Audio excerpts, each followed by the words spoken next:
Movie की starting एक society के अपार्टमेंट से होती है जहां कार्तिक नाम का आदमी बाथरूम में नीचे बैठा हुआ था। वहां बाथरूम में चारों तरफ खून के छींटे और तोड़फोड़ हुई थी। वहीं एक लड़की जिसका नाम नेहा था उसको कोई घसीटता हुआ ले जाता है। उसको देखकर लगता है कि शायद उसकी मौत हो चुकी है। पड़ोसी पुलिस को फोन कर देते हैं क्योंकि कुछ देर पहले उन्होंने उस फ्लैट से चीखने चिल्लाने की आवाजें सुनी थी। उसकी इन्वेस्टिगेशन एक लेडी इंस्पेक्टर करती है। जब वो टीम के साथ अंदर दाखिल होती है तो फ्लैट का नजारा देखकर वो भी हैरान रह जाती है। चारों तरफ खून फैला था और सारा सामान बिखरा हुआ था। कार्तिक बाथरूम में ही था। पुलिस उसे पकड़ती है लेकिन हमें पता चलता कि यहाँ क्या हुआ है उससे पहले स्टोरी फ्लैशबैक में चली जाती है। हमें दीवार पर कार्तिक और नेहा की शादी की फोटो दिखाई जाती है। फिर कार्तिक को दिखाया जाता है जो अपनी पत्नी की भावनाओं की बिल्कुल भी कदर नहीं करता है। वो हर रोज अपनी पत्नी नेहा की मर्जी के खिलाफ उसके साथ जबरदस्ती करता था। वो बोलता है ये शादी मुझे बहुत पसंद है, मुझे पसंद नहीं करने के बाद भी तुम्हें मेरे साथ रहना पड़ रहा है। नेहा बहुत घुटन में थी और उसे बिल्कुल पसंद नहीं करती थी। नेहा एक स्कूल टीचर थी। देखने पर वह शांत और साधारण लड़की लगती थी लेकिन उसकी मुस्कान के पीछे उसने अपने दर्द का समंदर छिपाया हुआ था। स्कूल में उसकी एक अच्छी दोस्त थी। वो उससे अपनी सारी बातें शेयर करती थी लेकिन जब भी वो नेहा से उसकी शादीशुदा जिंदगी के बारे में पूछती तो नेहा मुस्कुरा के टाल देती थी। किसी को इस बात के बारे में नहीं पता था कि वो क्या क्या सह रही है। दूसरी तरफ कार्तिक एक मल्टीनेशनल कंपनी में जॉब करता था। वहां कुछ काम पर ध्यान नहीं देता था बल्कि अपनी पत्नी की फोटो को घूरता रहता था और सिगरेट पीता रहता था। दुनिया को लगता था वह सभ्य और पढ़ा लिखा इंसान है पर असलियत कुछ और ही थी। उसके इस बिहेवियर से परेशान होकर उसकी मैनेजर उसे बुलाती है और नौकरी से निकालने की धमकी देती है। लेकिन कार्तिक डरने के बजाय उसे एक वीडियो दिखाता है जिसे देखकर मैनेजर के होश उड़ जाते हैं।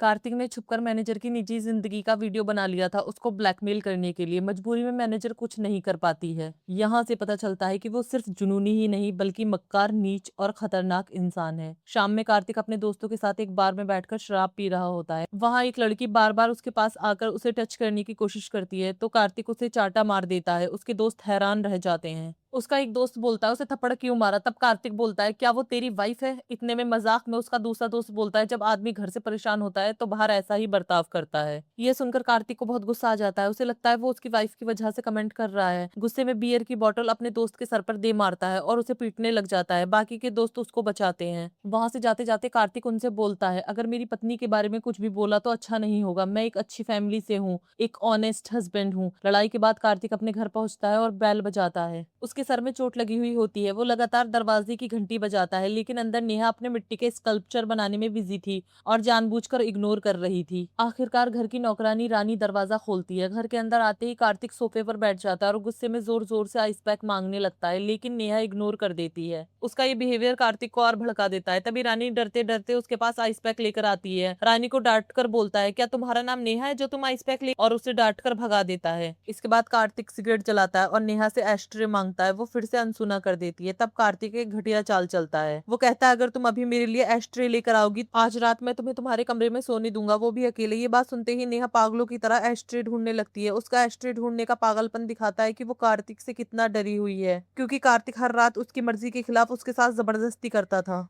उसी से बचने के लिए वो ऐसा कर रही थी। लेकिन जैसे ही नेहा उसे एस्ट्रे देने के लिए उसे उठाने वाली होती है कार्तिक उसका हाथ पकड़कर उसे दीवार से सटा देता है। उसके मुंह पर सिगरेट का धुआं छोड़ता है और उसे भला बुरा बोलता है। तभी उसकी नजर नेहा के हाथ पर बने टैटू पर पड़ती है जिस पर नेहा गौतम लिखा होता है, जिससे वो और ज्यादा चिढ़ जाता है और जलती हुई सिगरेट उसके टैटू पर लगा देता है और नेहा को धक्का देकर निकल जाता है। दर्द से रोती हुई नेहा उस टैटू को देखती है और अतीत में खो जाती है जहाँ उसका बचपन दिखाया जाता है। नेहा और गौतम बचपन के बहुत अच्छे दोस्त थे। एक दिन गौतम स्कूल जाने के लिए लेट आता है और नेहा से माफी मांगता है। नेहा पहले गुस्सा होने का नाटक करती है फिर हंसती है। नेहा कहती है तुम्हारा मुझे मनाना मुझे बहुत पसंद है।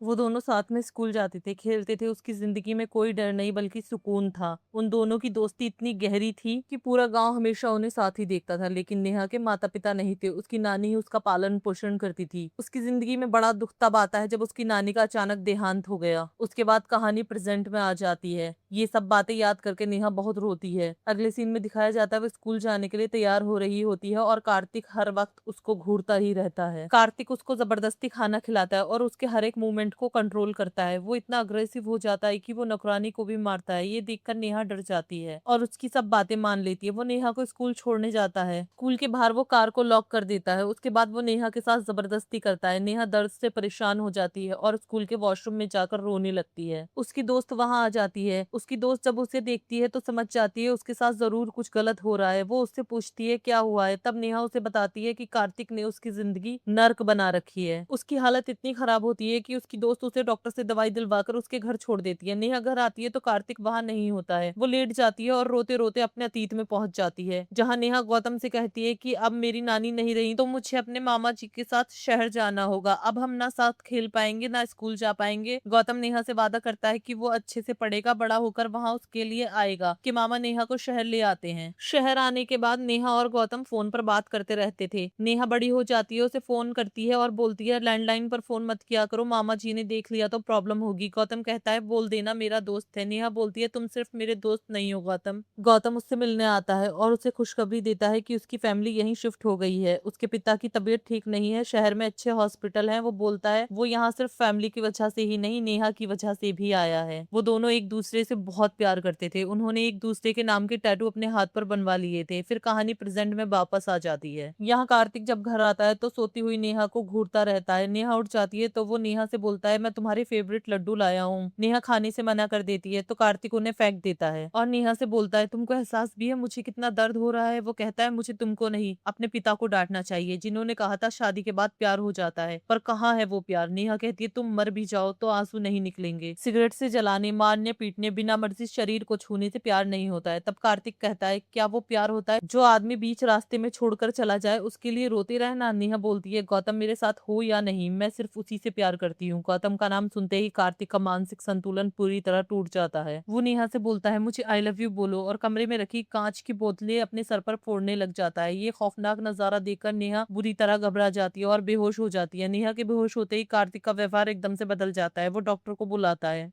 डॉक्टर बताते हैं ज्यादा तनाव और डर से वो बेहोश हुई है, थोड़ी देर में होश आ जाएगा। डॉक्टर बोलते हैं तुमको चोट कैसे लगी। कार्तिक कहता अपना प्यार साबित करने के चक्कर में थोड़ी चोट लग गई। डॉक्टर उसको भी दवाइयां देकर चले जाते हैं। कुछ घंटों बाद जब नेहा को होश आता है तो वो देखती है कि कार्तिक ने लकड़ियों का ढेर जमा कर रखा है, जैसे वो किसी को जिंदा जलाने की तैयारी कर रहा हो। उसके हाथ में पेट्रोल भी था। वो उन लकड़ियों पर डालता है और लकड़ियों के बीच में खड़ा हो जाता है और माचिस जलाकर बोलता है अगर तुमने मुझे आई लव यू नहीं कहा तो खुद को आग लगा लूंगा। आखिरकार डर से नेहा उसे आई लव यू बोल देती है। कार्तिक के चेहरे पर मुस्कान आ जाती है, पर नेहा जानती थी ये उसने प्यार में नहीं बल्कि डर और मजबूरी में बोला है। सुबह नेहा घर से निकलती है, मंदिर जाकर बहुत रोती है। फिर वो स्कूल पहुंचती है तो उसे लगता है गौतम वहां है। वो उसे ढूंढने लगती है। उसकी दोस्त पूछती है गौतम कौन है। तब नेहा अपनी दोस्त को सब बताती है। वो बताती है जब नानी के देहांत के बाद वो गौतम को छोड़कर गाँव से शहर आई। जब नेहा पहली बार अपने मामा के घर आई थी तो वो उनका घर देख रही थी। तब एक रूम में कार्तिक बैठा था। वो एक लड़की वाली डॉल से बात कर रहा था और उससे खेल रहा था। नेहा को यह देखकर अजीब लगा। कार्तिक उसे देखकर मुस्कुराता रहता था। उसके मामा ने कार्तिक से बोला नेहा तेरी होने वाली वाइफ है, इसका ध्यान अच्छे से रखना। लेकिन नेहा को पहली नजर में ही कार्तिक बिल्कुल पसंद नहीं था। उसको लगता था कार्तिक अजीब और साइको है। वो बचपन से ही उससे डरती थी। नेहा के मामा दोनों को बराबर ट्रीट करते थे। नेहा की पढ़ाई का भी पूरा ख्याल रखते थे। कार्तिक पढ़ाई लिखाई छोड़कर नेहा को इम्प्रेस करने की कोशिश करता रहता था। नेहा उससे इरिटेट होती थी। जैसे जैसे कार्तिक बड़ा हो रहा था उसका पागलपन नेहा के लिए बढ़ता जा रहा था। कार्तिक नेहा की हर एक्टिविटी पर नजर रखता था।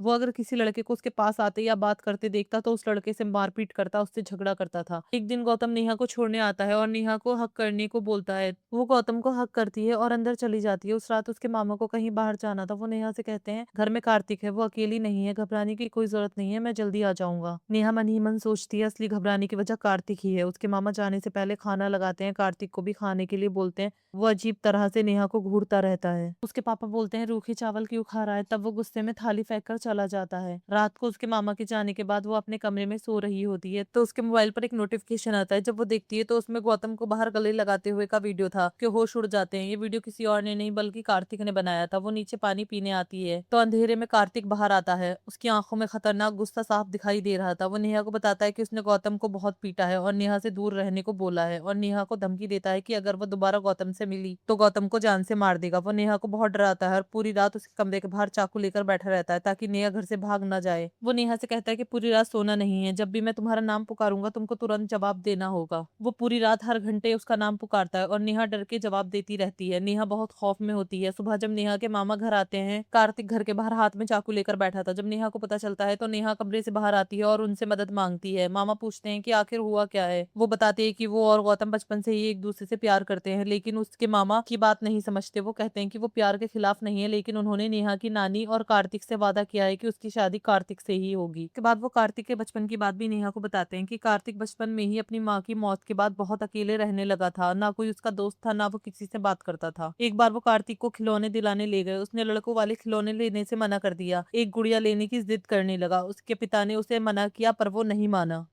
और डॉल लेकर घर आ गया। हर वक्त उस डॉल के साथ रहने लगा, उससे बातें करता, उसे सचमुच की लड़की की तरह ट्रीट करता था। वो उस डॉल से कहता था मुझसे बात करो। जब वो बात नहीं करती तो उसको मारता था, फिर उससे माफी मांगता था। उसके इस रवैये से परेशान होकर उसके पिता उसे डॉक्टर के पास ले गए। उसके मामा ने बताया जब मैं उसे खेलने के लिए बाहर भेजता तो वो लड़ाई झगड़े करके घर वापस आ जाता। पड़ोसी शिकायत करते तो मैंने उसे बाहर भेजना ही बंद कर दिया। उसे डॉल के साथ रहना ही अच्छा लगता था। वो उससे अजीब अजीब बातें किया करता था। लेकिन जब तुम हमारे घर आई उस दिन के बाद से मैंने उसे उस डॉल के साथ खेलते नहीं देखा। उसके मामा को नहीं मालूम था कि उस दिन से कार्तिक का जुनून उस बेजान डॉल से हटके नेहा पर आ गया था। वो नेहा को एक इंसान नहीं बल्कि अपनी निजी चीज समझने लगा था। नेहा के मामा नेहा से कहते हैं कि कार्तिक तुमसे बहुत प्यार करता है, वो तुम्हारे बिना जी नहीं पाएगा। मेरे बेटे को कुछ हुआ तो मैं भी नहीं जी पाऊंगा। तुम गौतम को भूल जाओ और कार्तिक से शादी कर लो। ये सुनकर नेहा पूरी तरह टूट जाती है। चारों तरफ से निराश होकर वो अपने हाथ की नस काट कर अपनी जिंदगी को खत्म करने की कोशिश करती है। उसे अस्पताल ले जाया जाता है। जब कार्तिक को पता चलता है तो वो वहां आता है। उसे नेहा के रूम में जाने से रोकने की कोशिश की जाती है तो वो जबरदस्ती रूम में चला जाता है। नर्स उसे बोलती है कि वो पेशेंट को डिस्टर्ब ना करे, लेकिन वो नर्स की बात नहीं सुनता और नेहा से कहता है कि वो उससे बहुत प्यार करता है।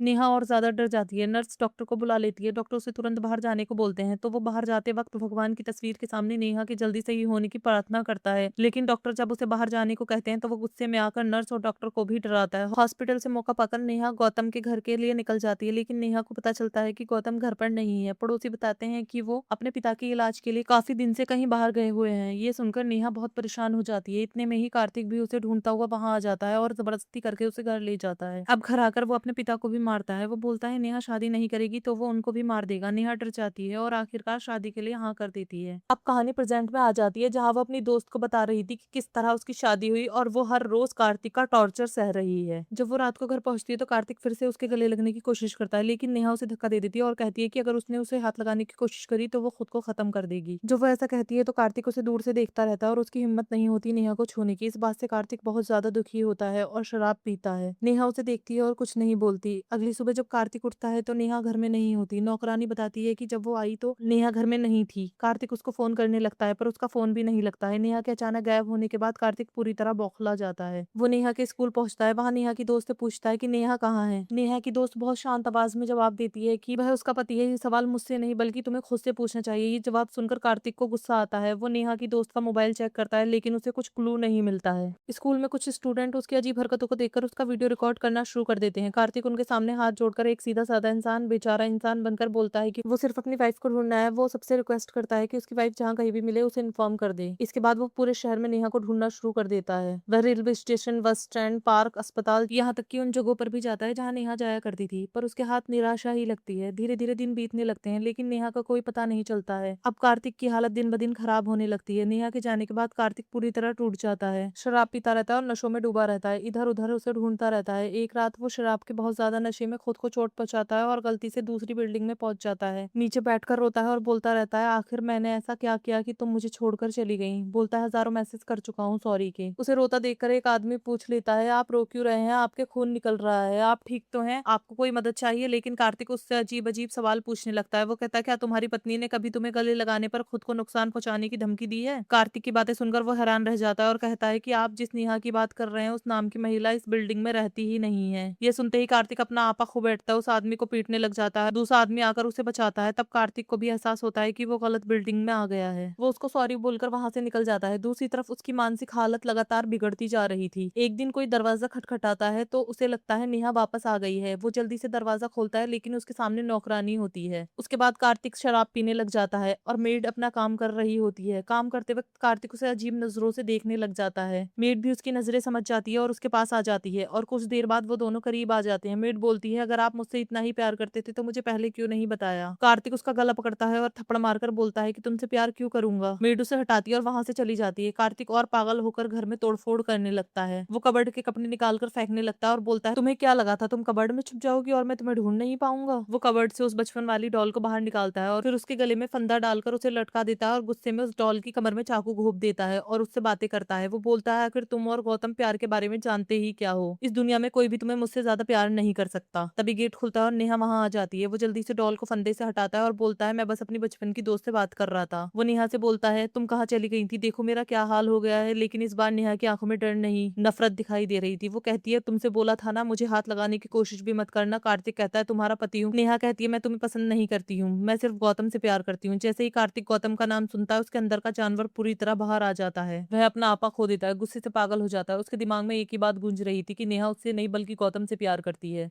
गुस्से में पास रखी एक कांच की बोतल उठाता है और जोर से नेहा के सर पर दे मारता है। जोरदार वार से नेहा लड़खड़ाकर गिर जाती है, लेकिन कार्तिक नहीं रुकता। वो दूसरी बोतल से भी उस पर वार करता है। नेहा खून से लथपथ हो जाती है और जमीन पर गिर पड़ती है और बेहोश हो जाती है। वो उसे पैरों से पकड़कर घसीटते हुए बाथरूम की तरफ ले जाता है। उसके बाद कहानी उसी सीन पर पहुंच जाती है जहां से मूवी स्टार्ट हुई थी। पड़ोसियों ने चीखें सुनी और पुलिस को बुला लिया था। जब पुलिस वहां आती है तो कार्तिक खून से भरे बाथरूम में बैठा सो रहा होता है और दरवाजा खटखटाने पर वो बाहर आता है। नेहा वहां नहीं मिलती है। कार्तिक की हालत देखकर पुलिस को शक होता है कि उसने नेहा को मार दिया है और उसकी बॉडी गायब कर दी है। वो उसे पुलिस स्टेशन ले आते हैं पूछताछ करने के लिए, लेकिन वहां भी उसका पागलपन कम नहीं होता है। पुलिस वालों की फाइल से नेहा की तस्वीर बाहर गिर जाती है। वो पागलों की तरह उस तस्वीर को उठाता है और चूमने लग जाता है। तभी एक पुलिसकर्मी उसके हाथ से वो तस्वीर छीनने की कोशिश करता है और खींचतान में फोटो फट जाती है। फोटो फटते ही कार्तिक बेकाबू हो जाता है। वह पुलिस कर्मियों पर हमला कर देता है और सबको मारना पीटना शुरू कर देता है। देखते ही देखते पुलिस स्टेशन में अफरा तफरी मच जाती है। एक लेडीज पुलिसकर्मी उसे रोकती है तो वो उसे भी मारता है और सबको भगा देता है। फिर से फोटो को घूरने लगता है। तब वहां इस केस की जांच कर रही इंस्पेक्टर पहुंचती है और उसे रोकने की कोशिश करती है, लेकिन कार्तिक उस पर भी हमला कर देता है। कुछ ही देर में सारे पुलिसकर्मी एक साथ आते हैं और उसे पकड़कर लॉकअप में बंद कर देते हैं। इसके बाद इंस्पेक्टर इस पूरे मामले की जांच करती है। वह एक एक करके उन सब लोगों से पूछताछ करती है जो इन दोनों को जानते थे, नौकरानी, पड़ोसी, ऑफिस के कर्मचारी, यहाँ तक कि उसकी मैनेजर भी।